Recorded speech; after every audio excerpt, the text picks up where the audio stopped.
Welcome to Kryton Live. I'm your host, Michael Kryton, and today Kryton Live is going to talk to one of the most accomplished individuals in the arts community in Edmonton and certainly in Alberta and Western Canada, Julian Mayne. And we're going to be focusing on his work with the Fringe Theatre Adventures, where he has been executive director for 5 years. Now, let me tell you a little bit about this gentleman. Something I did not know until I saw this today is that he is also a musician-composer. He has worked just about everywhere and with everyone that matters in the arts community. He's done everything from taking the reins as a concert hall manager at the Francis Winspear Center for Music. He has been on the board of directors and the president of the Arts Touring Alliance of Alberta, the Edmonton Arts Council. He has also been the director of production at the Francis Winspear Center, the director of production at the Edmonton Symphony Orchestra. Anyway, if it's artistic and it needs management, they describe him as a game changer. And he has built the Edmonton Fringe Festival into something very huge. Of course, that has been the product of many years of work with many people, but he has certainly expanded what the Edmonton Fringe Festival is about to go beyond that and build something that goes year-round as well. And we're going to talk about some of those programs. So we're going to talk about Fringeopolis, which is coming up in August, and also some of the programs that the Fringe Theatre Adventures is all about. Matter of fact, let's take a look at a short clip here, and then when we come back, we will start talking with Julian Mayne.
Watching Kryton Live. My name is Michael Kryton. I'd like to welcome to the program Julian Mayne. Welcome, and how are you?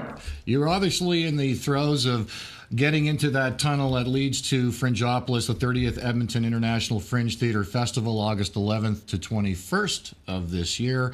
But before we talk about the festival itself, let's focus on some of the things that you have been doing throughout the course of the year. There are some programs that you've instituted, Kids Fringe Haiti Project, for example. Tell me a little bit about the development of Fringe Theatre Adventures beyond the Fringe Festival itself. This is an exciting project, the Haiti project that you're mentioning. This is one that was instigated by Patty McIntosh. She is a writer of children's books, and with her partner in crime, who is the illustrator, Terre Lala, the two of them have worked around the world in different places, Africa, South America, and they go down to the place, they learn about the people, and then they create their work. And Patty has been down in Jacmel, Haiti last year, and did a wonderful book with the kids down there, and she incorporates some of the kids in the book, so it's very much a reflection of their life. And she came back to us and said, what I think would be a really fantastic project this year would be, as part of your Kids Fringe, can we bring some of these kids up from Jacmel, Haiti into the Kids Fringe and bring some of their crafts and their arts that they're creating, but can we also go down to Haiti and help them create a festival down there? So Mike Ford, our operations director, worked hard to get a lot of donations.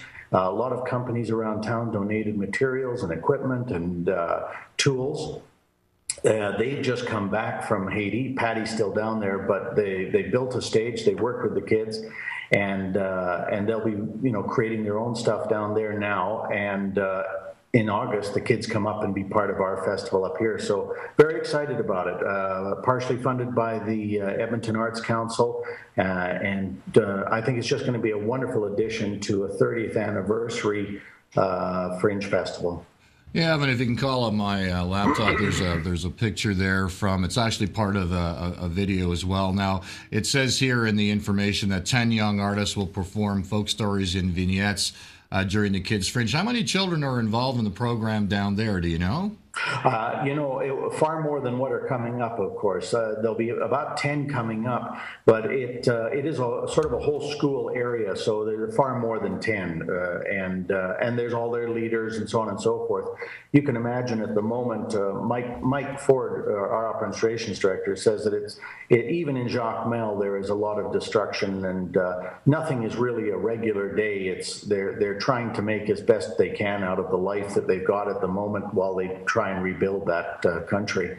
I think anybody that would want to be involved could be involved in it. But think of it as a community center school.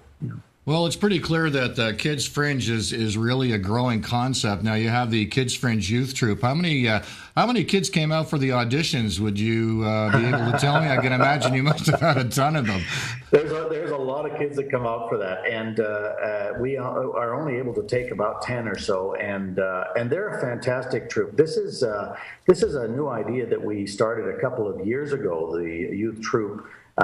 Tracy Carroll, who was our Kids Fringe coordinator at that point, put that idea together, and it's just really working fantastically because they're a wonderful, energized group of young kids that help us deliver the free product and the free entertainment at Kids Fringe. And they work with all of the kids that come, the daycares. We have hundreds of daycares that show up and on a daily basis, and the Kids Fringe is growing and growing and growing. Last year we had over 20,000 kids come through the gates. And that's all free entertainment. Wow, that's amazing. Well, it's a good package. I mean, just reading here on the website, as part of the Kids Fringe Youth Troupe, you will earn an honorarium. So, I don't know, you're teaching people that they can make money doing theater? That's an interesting concept. A Kids Fringe t-shirt and a Kids Fringe pass that will allow you to see several Fringe Festival performances. That's a wonderful program, and obviously it's going to continue to grow and grow. Now, in terms of developing these kind of programs, do you link with other artistic venues and organizations within the city to help grow it, or is it pretty much just pretty self-contained on its own? It is a fairly self-contained from the leadership standpoint. Our volunteer coordinators pull that together along with the Kids Fringe coordinator, and we have an assistant and the youth troupe. But of course, they're also, they're just putting the schedule together now. They have a lot of entertainment that comes in, so we're working with a lot of different groups throughout the city that are coming in and entertaining the kids and being part of that whole process. There's a lot of self-explore kind of activities. We had a sandbox last year for the little ones, but there's and then there is the actual sort of entertainment that's provided as well, so that the families can sit down and watch a little bit of a show in that area. And it's a beautiful park, the park at the north end of our site, and it works really well for that. It creates a really safe and inviting place for families and kids to be. Now, I know that in terms of the history, certainly in terms of Fringe Theatre Adventures, the marquee event, of course, is the Edmonton Fringe Festival, and of course that's how things got started. And I know there was a point in time, years I think certainly before you came on board, where the Fringe was beginning to struggle a little bit in terms of how it was being received in the community in terms of the numbers of people, although the numbers have generally been high.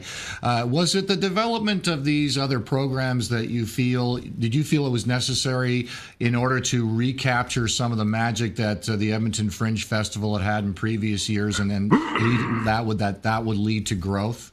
I feel that we're just building on all of the stuff that has been done before in little bits and pieces. People the Kids Fringe has been around for quite a while. I kind of look at the Fringe as like a human being or an entity unto itself. It started out very young in 1982 and has grown and has gone through a son of a rebellious youth, and then it found a home in the TransAlta Arts Barns. It went out and it raised money and renovated the TransAlta Arts Barns to make sure it had a home and was secure. And now it's entering its sort of 30th year. So there is I see a lot of parallels to a human being growing up and going through phases as in organizations as well. I think organizations have phases. I think where we're at right now is we've got some fantastic support from many different levels. We've got fantastic sponsors, and we've got really fine support from all three levels of government. And people are coming down in droves and supporting the festival, enjoying all of the free outdoor entertainment. And over the last couple of years, we've seen the tickets go from, about 15 years, they were around the 77,000 mark. And the last couple of years, we broke over 92,000 bums and seats in the indoor festival. So it seems to be growing. And all of those people that have now had their children in their 30s and 40s are now coming back, and our largest demographic is actually the 50 to 60-year-old, and then the next largest is the 20 to 30-year-old.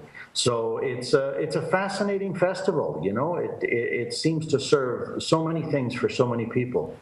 I think it's wonderful because theater, generally speaking, is always struggling no matter where, especially in, I would say more so in North America and Canada, in terms of being able to attract consistently, which is unfortunate because the talent when it comes to anything from playwriting to the performances and the directors, certainly in places like where we are in Edmonton, is amazing. Yeah. It's just always the struggle to maintain that over the course of the year. It's simply because there's not enough funds in place to be able to promote enough some of the shows and those kinds of things.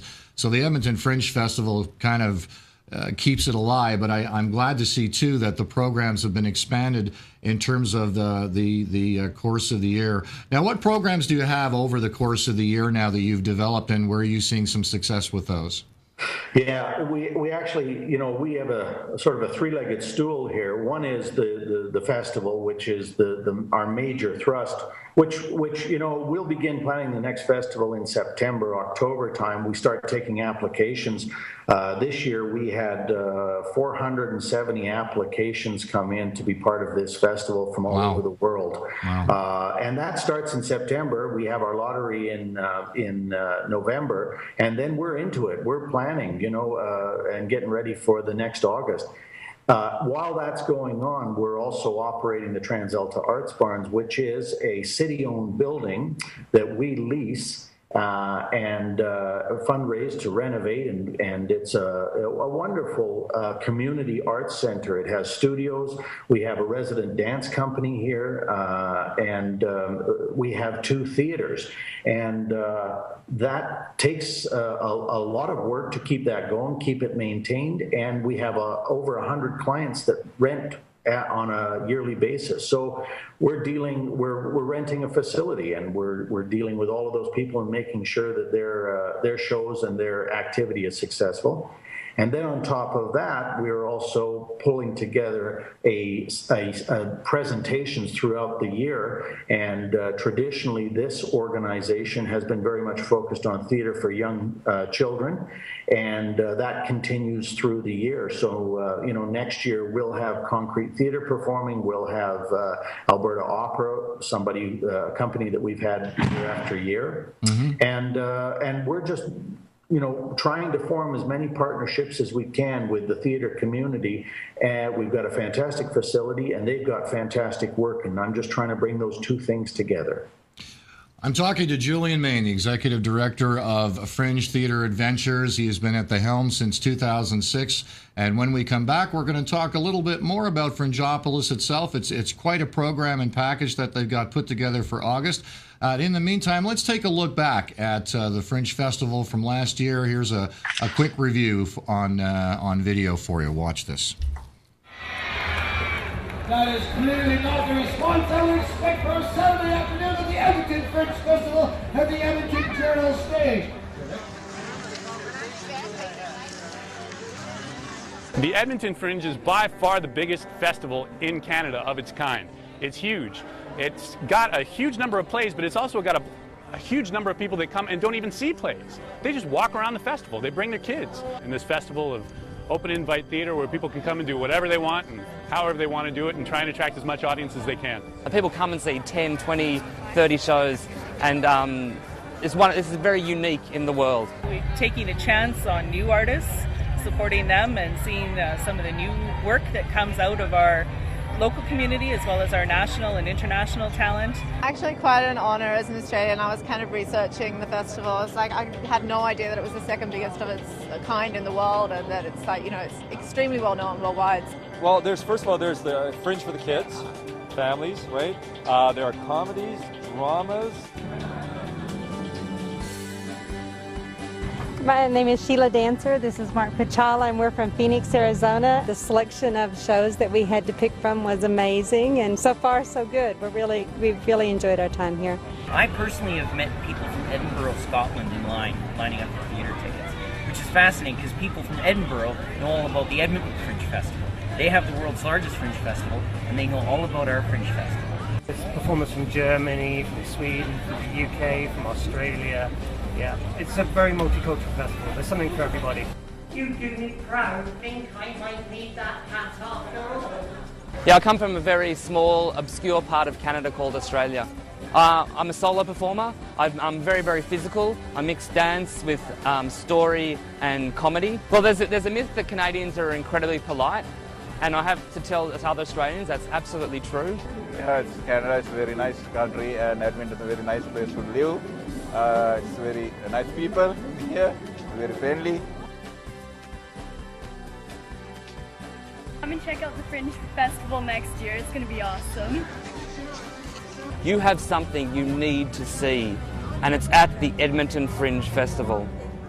Well, wherever you are, whatever you like, you're going to find it at the Edmonton Fringe Festival. Come on down and enjoy Canada while you're at it. We're watching Kryton Live on Fuse Logic TV. I'm Michael Kryton. My guest today is Julian Mayne, the Executive Director of Fringe Theatre Adventures. And I've attended that Fringe Festival last year and ran into a really intriguing fellow by the name of Cellulitis, Niklaus Heidekerhoff, who I interviewed actually on a program just recently, and what an incredible performer. And he was taking everybody by storm with his cello. I really like the theme, Julian, this year, Fringeopolis, Become a Citizen Today. It's obviously very, to me, it's a step forward in becoming really interactive and really connecting with people, not just, here's the Fringe Festival, go to it. I see there's something here that you've really developed, and tell us a bit about the concept. Yeah, it's wonderful when you can latch on to a theme for the festival that really resonates and allows you to do something further than just putting the name in a funny kind of way. Fringeopolis really spoke to the staff, and bottom line, production is our marketing people, and they do a fantastic job. They pulled us together, we brainstormed, and we get names from everybody. They send us names constantly on what they think the next Fringe should be called. So it's kind of fun that way. Fringeopolis really resonated because we talk a lot internally about building a city every August around here. The amount of water that we have to run and electricity that we run to make this all happen, it feels like we're building a city. And it just resonated. And as we started building on that, and the idea of, using the nice graphic images in our minds of the sort of futuristic, but also leaning back to the Metropolis video or movie from the 20s. It had this So Gabe Wong, who is our designer this year, I thought did an amazing job. We sort of said, here's the idea, here's a whole bunch of ideas that we're going to throw at you from a design perspective. And he came back with what you see actually in the back here is part of the name. And he's created some wonderful imagery around that. So as we started going into this, we realized that we could possibly pull together a campaign to become a citizen of Fringeopolis, to support us in our 30th year and in the future. So there's a real future feeling to this as well. And we also have an opportunity to become a builder of Fringeopolis, which is your opportunity to be able to donate $20 or more to us to help us pull all that infrastructure together. As you know, Michael, costs continue to rise, and absolutely, we're just breaking even at the end of the year. That's my objective, is to try and break even. And so, labor goes up and costs go up, and all of these venues that we rent and so on and so forth. So we always need some form of revenue. Our earned revenue is great. We have good public support. We've got great sponsor support, but the individual revenue is very, very, very important. The becoming a builder of Fringeopolis allows you to donate, and you also get a program, and you get a T-shirt, and so it's there's a lot of fun parts to it, I think. Well, it's quite a package, and I mean, I have to say that generally the themes of the Fringe Festival have always been, I think, exciting. I think this one is.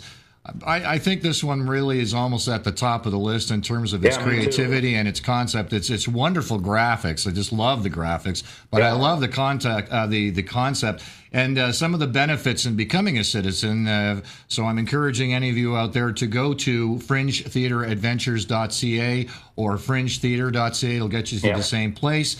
And the benefits of becoming a citizen, so I'm going to have to become a citizen too of Fringeopolis. You get, of course, a Citizen of Fringeopolis button, which collectors always love to get. Free bus rides during the festival. That's pretty handy. Invitation to a special pre-fest Citizens Night, a 10% discount on festival merchandise, pre-sale opportunities before the festival, insider info via citizen alert emails, which can be quite valuable because certainly there's information all over the place, but now you get a chance to get on the inside track. Now, in terms of the participation, as far as you know, in terms of artists this year, is it going to be basically the same number of artists, or are you going to be expanding the roster a little bit? How are we doing on that front? Yeah, I can give you a little bit of an update there. Michael, you're aware that we have sort of two styles of venue. One is our regular venues that we provide. That's the ones that we draw the lottery for. Right. As I said, we had over 479 applications this year for all of our different functions that we do. This year we have 107 of the lottery venues that are lottery companies that are coming in, but the other part of our festival is the bring your own venue, where it's a bit more in the traditional Edinburgh kind of idea, where you go to a pub or you go to a church and you talk to the person who owns that and you say, I want to put on a show here, will you rent me the space? And the artist takes care of that, and that's a BYOV.